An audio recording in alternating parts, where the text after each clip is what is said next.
Greetings to all on the other side of the screen. I am the Overly Positive Fanboy, and this is Overly Positive Vlogs, the show where I give my unfiltered thoughts on the latest TV. And we got a very pleasant surprise with this week's Bad Batch installment, because we got 2 episodes.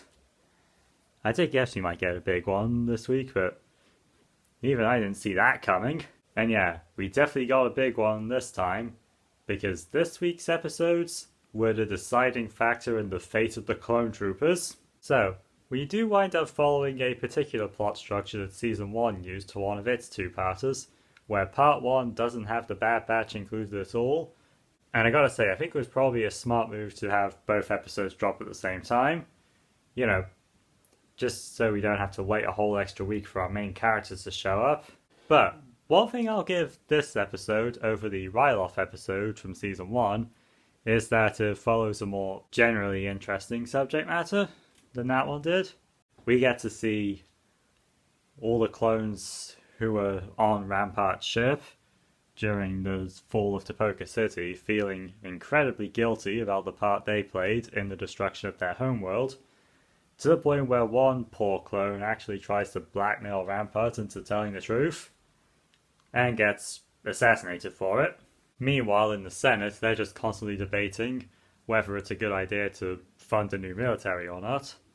And there's literally only one senator in the entire room who's actually trying to speak on behalf of the clones and remind us that they're people too and deserve rights just like everyone else.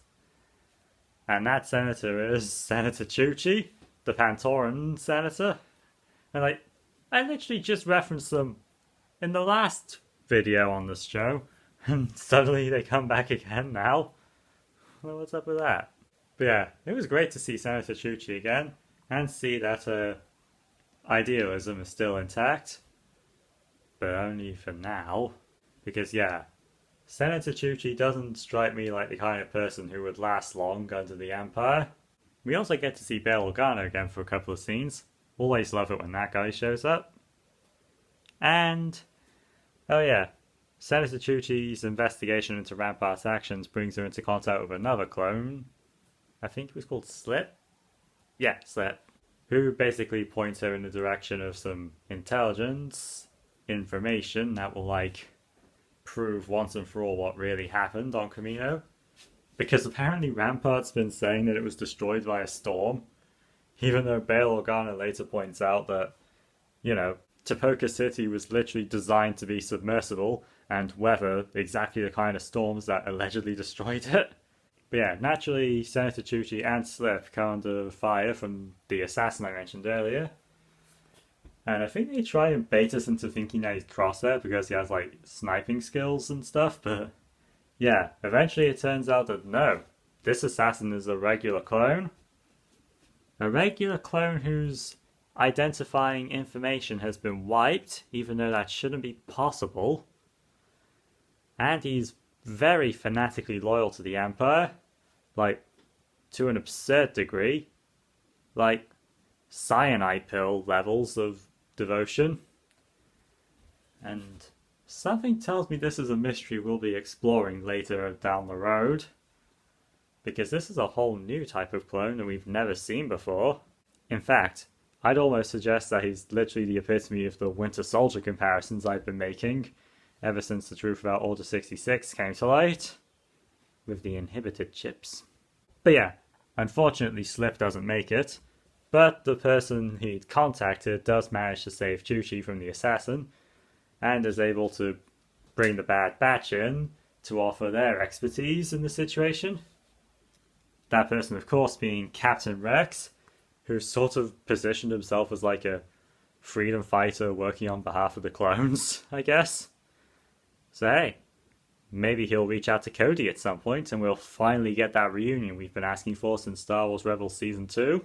But yeah, the Bad Batch do show up in Part 2, and while they're obviously hesitant to go to Coruscant, the Imperial capital, they do head off on the mission anyway.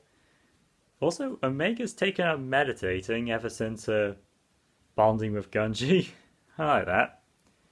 I don't know if they're trying to suggest that she's force sensitive though. I don't want that to be the case. Like, we have enough Jedi children running around already. We don't need to add another one into the mix, but could be interesting if they go that way. But I'm getting ahead of myself. Anyway, so they go to Coruscant. Omega basically hangs around with Senator Chuchi for a bit. And they wind up meeting up with that Kaminoan senator. Like, seriously, I completely forgot that character existed. And she doesn't even seem to care much that her homeworld was ravaged and a lot of her people have probably died. Like, that is cold. But yeah, luckily she's not completely heartless because she does come around to helping Chuchi expose Rampart for what he's done. But of course, the main way to expose him is to go into his ship, which is being remodeled or decommissioned or something. So we gotta do a bunch of break-ins, and unfortunately there's no way to retrieve the information without alerting authorities to their presence, so there's some shooting and stuff, and it's all very nice, well and good. But yeah, we also get some focus on Echo in this episode, and that turns out to be very notable because by the end of this episode, Echo has officially left the Bad Batch, having decided to go on and help Rex with his cause. Because, yeah, let's just say that the clones will not be in a good place by the end of this, no matter what. Why? Because, yeah, they do manage to secure a victory and expose Rampart's heinous actions. But Palpatine shows up, and he does what he always does. Twist the situation to his advantage by utilizing problems that he caused in the first place.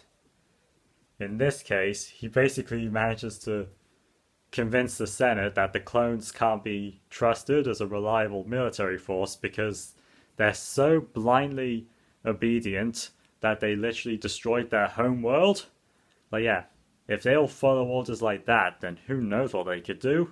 So clearly having regular military is the better course of action. And thus, the clones are out, and stormtroopers are going to become the new norm. So yeah, things have just gone a lot worse for the clones now.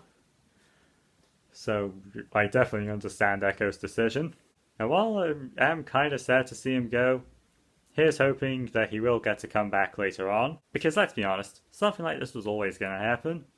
Like, Echo had always kept being sidelined in Season 1.